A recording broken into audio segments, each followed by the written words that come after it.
La chaîne Faisons-nous peur a été démonétisée en novembre 2025. Même s'il peut vous arriver de voir des pubs sur les vidéos, aucun revenu publicitaire n'est généré.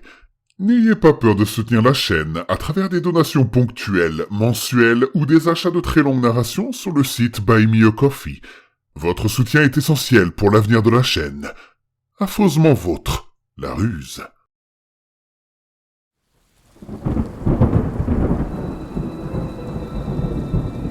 Attention, le contenu de cette vidéo peut heurter la sensibilité des plus jeunes. Vous êtes prévenus.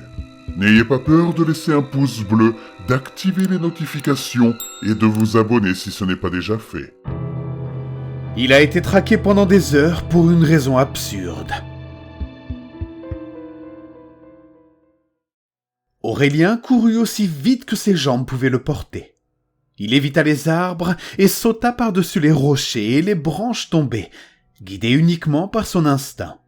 Dans d'autres circonstances, il n'aurait jamais pensé être capable d'une telle vitesse et d'une telle agilité. Mais à ce moment-là, Aurélien ne pouvait pas se permettre d'y penser. À ce moment-là, il ne pouvait penser à rien d'autre qu'à courir. Courir pour échapper à son poursuivant. Courir vers son salut. Quand il estima être à une distance suffisante, Aurélien s'arrêta et se jeta rapidement derrière un grand buisson. Il devait analyser la situation, planifier sa prochaine action et surtout localiser son poursuivant.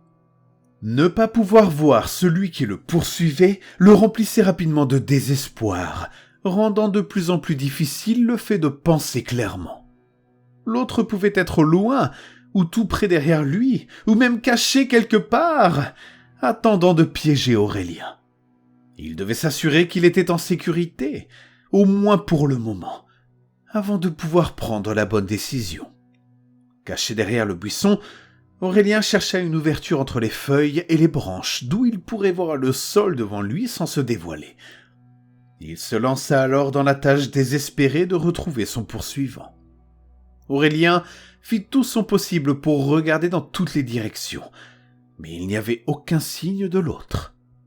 La sueur, causée à la fois par la chaleur de la course et par son état de nervosité, commença à couler sur son visage. Son cœur battait de plus en plus vite, au point qu'il semblait prêt à jaillir de sa poitrine à tout moment. Il n'était pas là. Celui qui le poursuivait n'était pas là. La panique commença à envahir ses pensées. Il était caché quelque part où Aurélien ne pouvait pas le voir. Il attendait le bon moment pour passer à l'action. Il l'avait piégé comme un chat jouant avec une souris, s'amusant simplement à regarder sa victime devenir de plus en plus désespérée. Peut-être était-il, à ce moment précis, en train de se faufiler derrière lui, sur le point de l'attraper. Aurélien se retourna rapidement, certain qu'il y aurait quelqu'un juste derrière lui. Mais il n'y avait personne. Le silence devenait insupportable. Alors Aurélien décida de se remettre à courir aussi vite que possible.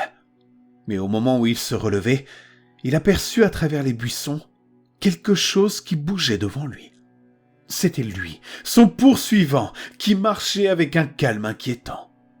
Néanmoins, Aurélien se sentit grandement soulagé et fut à nouveau capable de réfléchir rationnellement.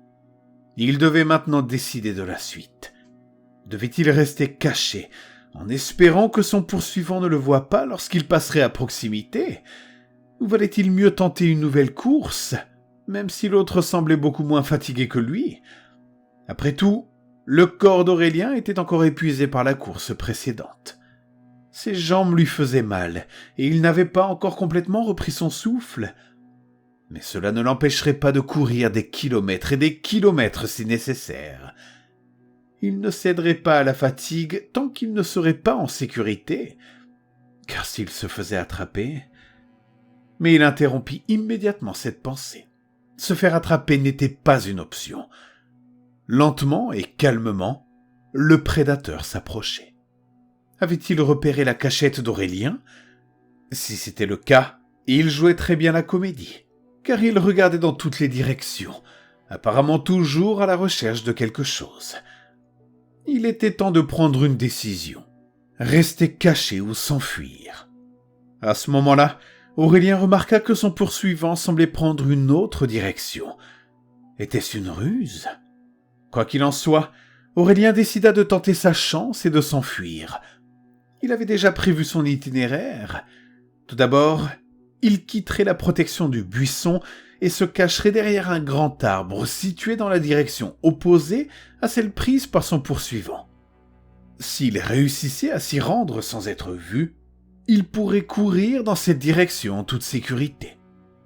Aurélien prit une grande inspiration et attendit le bon moment, lorsque son poursuivant regardait dans l'autre direction.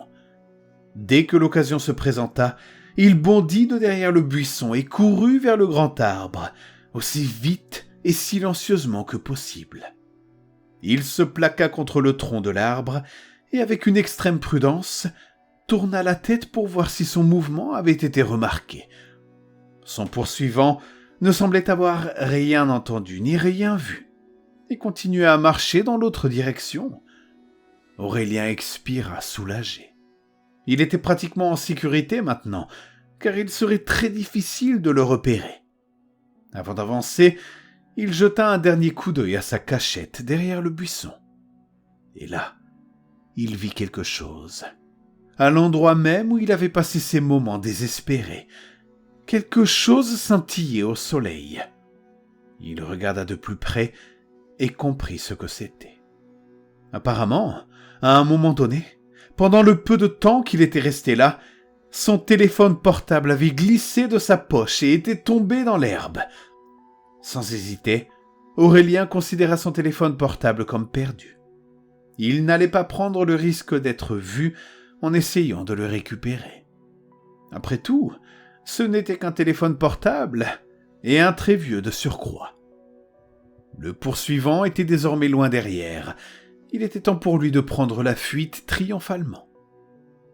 Il venait à peine de faire un pas que la musique se mit à jouer. Une musique qu'Aurélien reconnut immédiatement à son grand désespoir. C'était la sonnerie de son téléphone portable. Il se retourna pour regarder à nouveau l'endroit où se trouvait le téléphone, incapable de croire que le destin pouvait être aussi cruellement ironique. Son téléphone portable était là, clignotant, vibrant et sonnant à plein volume, comme s'il s'agissait d'une alarme dénonçant sa fuite. Il espérait que l'autre était trop loin pour l'entendre, mais il savait que c'était une idée ridicule. Dans cet endroit silencieux, la musique semblait incroyablement forte. Et bien sûr, son poursuivant l'avait déjà entendue. Il se retourna pour voir d'où venait la musique et repéra immédiatement Aurélien, partiellement caché derrière l'arbre. Et Aurélien, même de loin, pouvait voir l'expression de son prédateur passer du doute à un mélange de triomphe et de malice. Puis, le prédateur se mit à courir vers Aurélien, qui était devenu inévitablement paralysé. Avec beaucoup d'efforts, Aurélien força son corps à se remettre en mouvement et se mit à courir frénétiquement, courant comme s'il n'avait jamais couru auparavant. Aurélien sentit une lueur d'espoir. Il pouvait encore être plus rapide que son poursuivant. Il pouvait encore le battre. Mais ses muscles, épuisés par tous ses efforts, ne laissèrent pas leur cri être ignorés sans contrepartie. Une crampe paralysa sa jambe, le faisant trébucher et tomber au sol.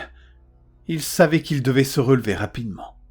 Mais la confusion et la douleur, dues à la crampe et à la chute, l'en empêchaient. Quelques secondes plus tard, une ombre passa au-dessus d'Aurélien. Il n'avait pas besoin de tourner la tête pour comprendre ce que cela signifiait. Tout était fini. Son poursuivant l'avait rattrapé. Il essaya de se réconforter en se disant qu'il avait bien joué ses cartes et que s'il avait échoué, il ne pouvait s'en prendre qu'à sa malchance. Bien sûr, même s'il s'en était convaincu, cela ne changeait rien au fait que son poursuivant se trouvait désormais juste au-dessus de lui. Aurélien resta face au sol. Il ne donnerait pas à l'autre le plaisir de le regarder dans les yeux lorsqu'il ferait ce qu'il devait faire. Il sentit la main de l'autre dans son dos.